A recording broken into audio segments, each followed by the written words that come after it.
we're here in London in Ministry of Sound head offices and nightclub with UK rapper Wretch 32.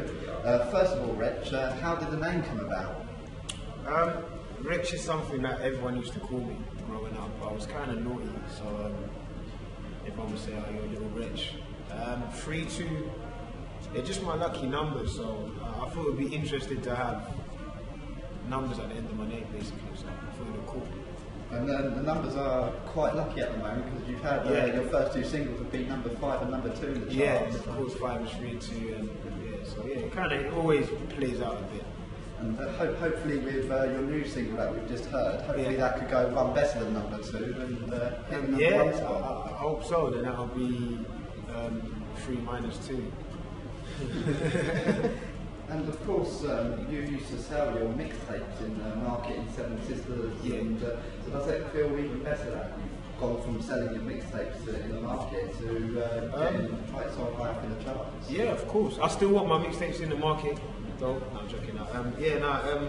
It's good. It's just a transition, you know, and you work with your resources. You know, at that time, I couldn't get in. You know, I couldn't get on the iTunes. I couldn't get in the HMV. So you know, we pressed them up ourselves and we sold them on the streets, and that was the direct, you know, the direct day-to-day, you know, work what we used to do.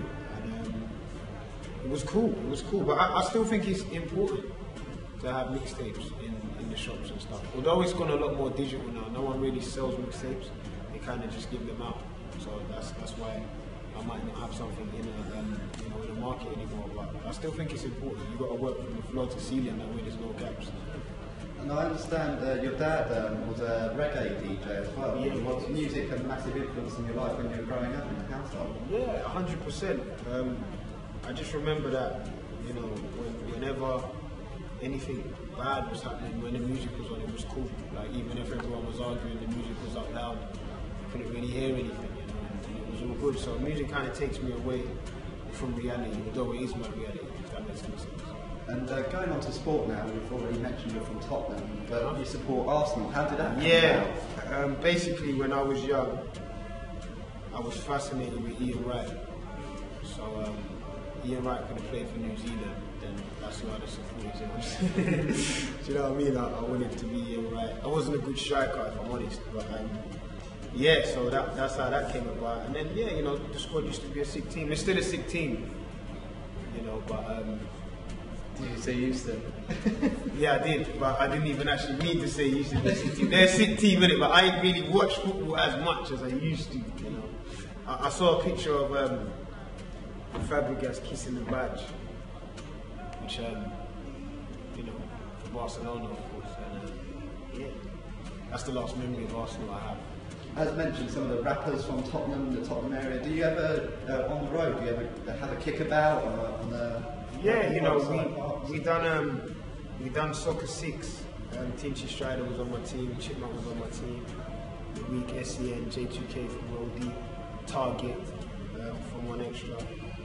And yeah, it was pretty good. I scored a scissor kick, and it was the sickest scissor kick ever. Not just any scissor kick, like big scissors, giant Edward Scissorhands scissor kick kind of. Yeah, but yeah. We also had a kick about Glastonbury as well, didn't we? Oh yeah, we had a kick about Glastonbury. Yeah. You know why I say that? Because we stayed in a cottage, innit? Yeah, cottage. We stayed in a cottage, and the grass was kind of slippery, right? So obviously they're not over there. I've got the ball here. I'm going to do a cross as you do, you know, like a Beckham kind of thing, and I kind of lost my footing, you know. But yeah, and ended up on the floor. But the ball still got there. That's the thing. It did. Yeah, and that's the main thing. So you've just mentioned having a kickabout at Glastonbury. You must have kicked the ball around in some unusual places when on tour. Is Glastonbury the most unusual, or? Yeah, there's one time we played Examples team on the concrete. I can't remember what city we was in. But battered them. Like, it was so disgusting. It was ridiculous. Like scoring headers on the concrete and almost scored overhead kicks on the court. Like, it was really embarrassing for them. I can't remember where it was now. It was Yeovil. That's where it was, in Yeovil. Yeah, we played them in Yeovil. It was like 9-2 or something like that. And, yeah. So with the likes of Nasri leaving Arsenal maybe, and Cesc Fabregas gone to Barcelona, maybe you could send the video into Arsene Wenger and he might be interested. Well, that's the thing, you know, when I was young I played in the Arsenal stadium, you know, I'm really interested, but you know, when you're young, you know, I just wasn't really bothered, you know, and, so it'd be good, but you know, it's not going to be fair on all the other teams in the league, if I'm honest. You know, you can't just get a signing like myself to play in that league like now, you know, it wouldn't be on.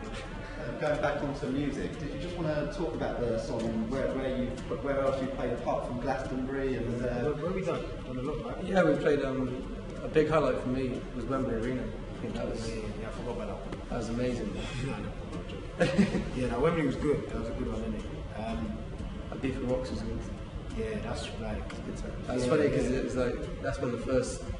That was one of the first times we played it. Live, innit? And it's just to see the transition of the crowd, how they get into don't go from then to now, is just amazing. So the last chorus we don't even sing it, just hold the mic down. He gets lazy now.